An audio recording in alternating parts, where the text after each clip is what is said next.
खुलुमबाय। दिनै 8 जुलाइ 2025 गिबियावनो गोजोन फुंबिलिनि गाहाम हामलायनायखौ बयनिसिमबो जासिहरनाय थाबाय। राशिफोरखौ फरायनायनि सिगां आंनिफ्राय आनान गसाइनिसिम आरज खालामनाय जायोदि दिनैनि साना बुहुमनि साफ्रोमबो सुबुंफोरनि थाखाय गाहामैनो गाहाम बारलांनो हायो। जेबो खैफोद आफोद जायालासे फैदो दानिया दिनैनि राशिफोरखौ खोनासंनो। दिनै गिबियावनो दङ मेष राशि। मानिबा आसा खालामनायफोर दङब्ला मोननो हागोन, गोजोन मोनगोन, मोजां सान। बृष राशि। माखौबा लानानै जिंगा सिनांनो हागौ, गोसोखौ सान्थि मोननाय नङा। मिथुन राशि। बेराम गोनां सुबुंफोरा सांग्राङै डक्टरनि बेसेन लानांगोन। कर्कट राशि।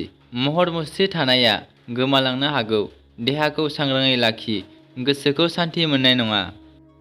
सिंह राशि।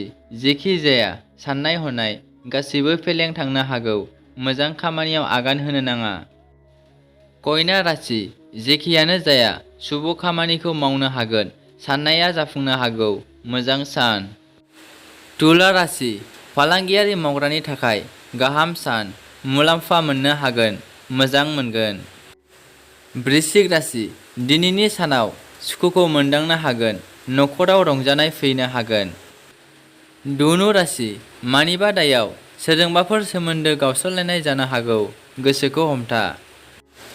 मकर राशि। गोसोआव माखौबा लानानै रागा जोंनाय दुंहाव थासारि जानो हागौ, गोसोखौ हमथानानै था। कुम्भ राशि। सोरजोंबाफोर दावराव दावसि जाबायबायनो हागौ, जेखियानो जाया गोसोखौ हमथा। मीन राशि। सुथुर थानायफोरा जोबस्रांलांगोन, गोजोनै थानो हागोन, मोजां सान। दिनैनि राशि फरायनाया एसेनोसै, गोजोन्थों।